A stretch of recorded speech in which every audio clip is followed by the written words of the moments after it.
a modern cinematic audiobook inspired by Rich Dad Poor Dad. Intro, Two Fathers, Two Worlds. Close your eyes for a moment.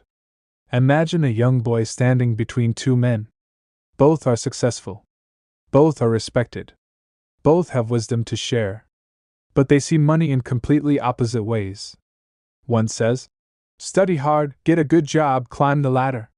The other says, "Study hard, but learn to make money work for you." This is the story of how one perspective can change everything. It's not just about wealth. It's about identity. It's about freedom. It's about breaking invisible chains that most people never even realize they're wearing. You might be listening to this on your way to work. Maybe you're tired. Maybe you're questioning why you're trading so many hours of your life for a paycheck that disappears before the month ends. Maybe you're asking yourself, is this it? Is this all there is? I want you to know something. You're not broken. The system isn't designed for you to win. But here's the beautiful truth. Once you understand the game, you can rewrite the rules. This audiobook is not about becoming rich overnight. It's about changing how you think. Because the moment your mind shifts, your world begins to shift too. Let's begin. Section 1. The Invisible Classroom. There's a classroom most people never enter. It's not in a school. It's not in a university. It's in the real world, where money flows, where deals are made, where freedom is built. The boy in our story had access to two teachers. One taught him the traditional path. The other taught him the hidden path. Here's what most people don't realize: school teaches you to work for money. But nobody teaches you how to make money work for you. That's not a mistake. That's by design. Think about it. From the time you're 5 years old, you're trained to sit still, follow instructions, and wait for someone to tell you what's next. You're rewarded for obedience, not creativity. You're graded on how well you memorize, not how well you think. By the time you're an adult, you've been programmed. Get a job. Pay your bills. Save a little if you can. Repeat until retirement. But what if there's another way? Let's move deeper. Section 2. The fear that keeps you small. Fear is the invisible cage. It keeps you stuck, even when the door is wide open. There's a reason most people stay in jobs they hate. It's not because they're lazy. It's because they're afraid. Afraid of losing security. Afraid of judgment. Afraid of failing. But here's the truth most people miss. The fear of losing what you have is often greater than the desire for what you could become. Imagine a bird in a cage. The door opens. The bird doesn't fly. Why? Because the cage has become comfortable. It's familiar. The world outside is unknown, and the unknown feels dangerous. This is how most people live. They trade their dreams for safety. And year by year, the dreams fade until one day, they forget they ever had them. But you're different. You're listening to this because something inside you refuses to settle. That spark is real. And it's about to grow. Section 3. The Trap of the Paycheck. Let me tell you a story. There's a man who works hard every day. He's responsible. He pays his bills. He's proud of his work ethic. But every month, it's the same cycle. Money comes in. Money goes out. Nothing is left. He tells himself, "Once I get a raise, things will change." He gets a raise. His lifestyle expands. His bills grow. The cycle continues. This is called the rat race. And millions of people are running in it right now, believing that the finish line is just around the corner. But here's the painful truth: there is no finish line. Not unless you change the game entirely. The problem isn't your salary. The problem is how you think about money. If you see money as something you earn by trading hours, you'll always be stuck. Because time is limited. Your energy is limited. Your life is limited. But if you learn to acquire assets, things that put money in your pocket while you sleep, you break free. This brings us to a powerful shift. Section 4. Assets versus liabilities. The one lesson that changes everything. Here's the simplest and most powerful rule you'll ever learn. Assets put money in your pocket. Liabilities take money out. Sounds obvious, right? But most people get this completely wrong. They think their house is an asset. But if it's draining money every month in mortgage, taxes, and repairs, it's actually a liability. They think their car is an asset. But it loses value the moment they drive it off the lot, and it costs money to maintain. Real assets are things like rental properties, businesses, stocks, or anything that generates income without requiring your constant time and effort. Let me paint a picture. Imagine two people. Both earn $50,000 a year. One spends everything on a nice car, a bigger apartment, designer clothes. The other lives modestly and uses the extra money to buy a small rental property. 10 years pass. The first person still earns $50,000 and owns things that are worth less. The second person now owns 3 rental properties, earns passive income, and has options the first person can't even imagine. Same starting point. Different mindset. Different life. Section 5. The language of money. There's a secret language spoken by the wealthy. And if you don't learn it, you'll always be on the outside. It's called financial literacy. Most people know how to read. But very few know how to read a financial statement. They don't understand balance sheets. They don't understand cash flow. They don't understand tax strategies. And because they don't understand, they stay dependent on others. They trust their boss to pay them fairly. They trust their bank to protect their savings. They trust the system to take care of them. But the system doesn't care about you. The system is designed to extract from you, not to build you up. Here's the shift. When you understand money, you stop being a victim and start being a player. You see opportunities others miss. You make decisions others fear. You build wealth while others stay stuck. Let's move into something even more powerful. Section 6. Your mind is your greatest asset. Everything begins in the mind. Your beliefs about money shape your reality. If you believe money is hard to make, it will be. If you believe rich people are greedy, you'll sabotage your own success. If you believe you're not smart enough, you'll prove yourself right. But here's the beautiful truth: you can reprogram your mind.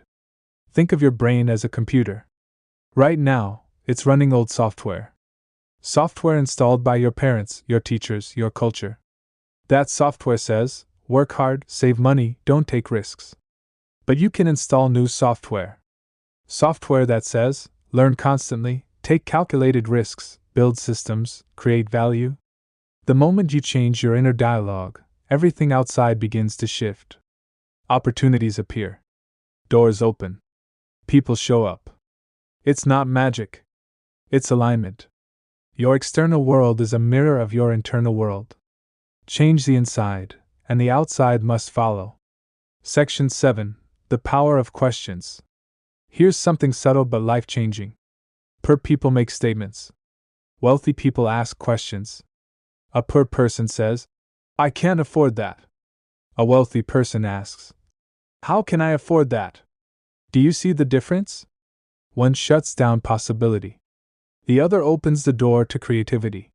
When you ask better questions, your brain goes to work. It searches for solutions. It finds paths you didn't see before. It rewires itself around abundance instead of scarcity. Try this today. The next time you want something but think you can't afford it, stop. Don't say, I can't. Instead ask, how could I make this happen? Your mind will surprise you. Section 8. The tax secret nobody teaches you. Let's talk about something uncomfortable. Taxes. Most people work hard, earn money, and then the government takes a big slice before they even see it. What's left goes to bills, expenses, and maybe a little saving. But the wealthy play a different game. They earn money through businesses and investments. They use legal strategies to reduce taxes. They keep more of what they make. This isn't about cheating. It's about understanding the rules. The tax code is full of incentives for people who create businesses, hire employees, and invest in real estate. These incentives exist for a reason. The system wants people to take risks and build things. But if you're just an employee, you don't get those benefits. You're taxed the most and have the fewest options. The lesson? Don't just work for money. Build systems that work for you. Create income streams that give you flexibility. Learn the rules so you can play the game wisely. Section 9. The courage to start small. Here's the truth most people miss. You don't need a lot of money to start building wealth. You need courage. Courage to take the first step. Courage to learn something new. Courage to fail and get back up. Think of a child learning to walk. They fall over and over. But they don't quit. They don't say, "Walking isn't for me." They keep trying until one day, they're running. Building wealth is the same. You start small. You make mistakes. You learn. You adjust. And slowly you build momentum. Maybe your first investment is a single share of stock. Maybe it's a side hustle that earns you $100 a month. Maybe it's learning a new skill that increases your value. It doesn't matter where you start. What matters is that you start. This brings us to something deeper. Section 10. Surround yourself with the right people. Show me your friends, and I'll show you your future. This isn't motivational fluff. It's neuroscience. Your brain mirrors the people you spend time with. Their habits become your habits. Their beliefs become your beliefs. Their income level often becomes your income level. If you're surrounded by people who complain about money, who blame the system, who spend everything they earn, guess what? You'll do the same. But if you surround yourself with people who think bigger, who take risks, who build things, you'll naturally rise to that level. This doesn't mean abandoning your old friends. It means being intentional about who influences you. Seek out mentors. Join communities of people on the same path. Read books. Listen to podcasts. Feed your mind with the energy of growth. Your environment shapes you more than you realize. Section 11. Failure is the best teacher. Let me tell you something nobody wants to hear. You're going to fail. Multiple times. And that's exactly how you win. Every successful person has failed. The difference is, they didn't let failure define them. They let it teach them. When you try something new and it doesn't work, you gain information. You learn what doesn't work. You adjust. You try again. That's how mastery is built. But most people are so afraid of failure that they never try. They stay in jobs they hate because at least it's predictable. They avoid risks because risks feel dangerous. But here's the real danger: living your entire life wondering, what if? Failure isn't the opposite of success. It's part of success. Every no gets you closer to yes. Every mistake makes you smarter. Every setback builds resilience. So fail. Fail fast. Fail forward. And keep moving. Section 12. The discipline of delayed gratification. We live in a world of instant everything. Instant food. Instant entertainment. Instant shopping. And because of this, we've lost the ability to wait. We want results now. We want wealth now. We want success now. But real wealth is built slowly. It's built through small, consistent actions repeated over years. It's built by saying no to short-term pleasures so you can say yes to long-term freedom. Think of it like planting a tree. You plant a seed. You water it. You wait. For months you see nothing. But underground, roots are growing. And one day, the tree breaks through the soil. Years later, it's giving shade, bearing fruit, providing value. Your financial life is the same. Every smart decision you make today is a seed. You might not see results immediately. But if you stay consistent, those seeds will grow into something powerful. Discipline isn't sexy. But it's the secret ingredient to every successful life. Section 13. The importance of financial intelligence. Intelligence isn't about how much you know. It's about how quickly you can learn and apply.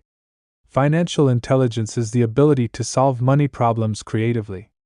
It's knowing how to raise capital, how to analyze deals, how to manage risk, how to spot opportunities.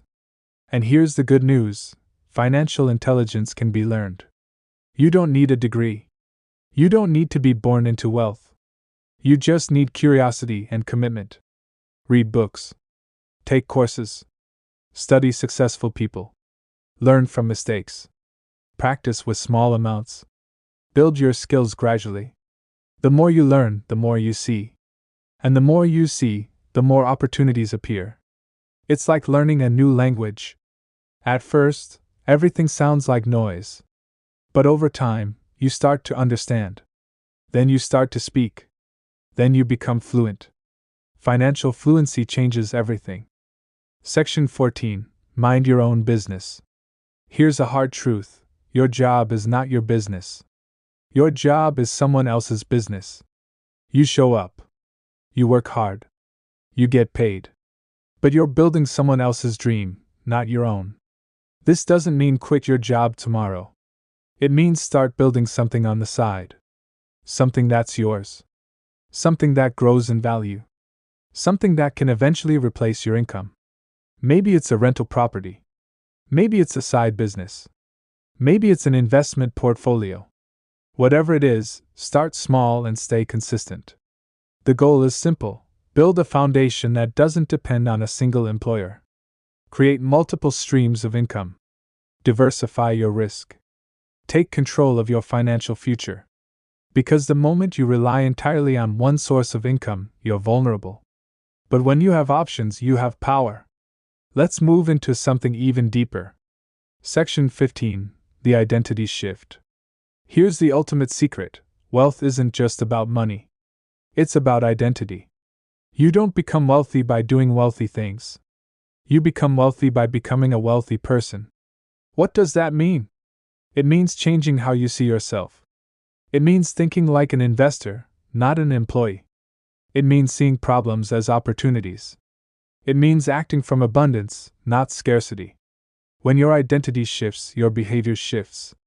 And when your behavior shifts, your results shift. Think of it this way. If you see yourself as someone who's bad with money, you'll make bad decisions. But if you see yourself as someone who's learning, growing, and building, you'll make smarter decisions. Your identity is your destiny. Choose it wisely. Section 16. Give before you receive. There's an ancient principle that still holds true. The more you give, the more you receive. This isn't about karma or mysticism. It's about energy and mindset. When you give generously, you operate from abundance. You tell your subconscious, I have enough. I have more than enough. And that mindset attracts more. More opportunities. More connections. More ideas. But when you hoard, you operate from fear. You tell yourself, there's not enough. I have to protect what I have. And that fear blocks flow. It closes doors. It keeps you small. So give. Give your time. Give your knowledge. Give your resources. Not because you expect something back, but because giving is who you are. And watch how the universe responds. Section 17. Take action today. Everything we've talked about means nothing if you don't take action. Knowledge without action is just entertainment. You can read every book, watch every video, attend every seminar. But if you don't do anything, nothing changes. So here's your challenge. Do one thing today. One small thing that moves you toward financial freedom. Open a brokerage account. Read an article about real estate investing. Create a budget. Have a conversation with someone who's where you want to be. It doesn't have to be big. It just has to be real. Because action creates momentum. And momentum creates results. Stop waiting for the perfect moment. The perfect moment is now. Section 18. The long game. Let me leave you with this final thought. Wealth is not a sprint. It's a marathon. It's a game played over decades, not days. You're going to have setbacks. You're going to feel discouraged. You're going to wonder if it's worth it. But keep going. Because every step matters. Every decision compounds. Every lesson learned makes you stronger. 10 years from now, you'll look back and realize that today was the turning point. Today was the day you decided to stop living someone else's life and start building your own. You have everything you need. You have your mind. You have your time. You have your will. Now go build something beautiful. Ending, the door is open. The boy standing between two fathers made a choice. He chose the path less traveled. The path of risk, learning, and growth. And that choice changed everything. You're standing at the same crossroads now. One path leads back to comfort, to the familiar, to the predictable life you've always known. The other path leads into the unknown. It's uncertain. It's challenging. But it's also where freedom lives. You don't need permission. You don't need approval. You just need courage. The door is open. Walk through it. Your new life is waiting.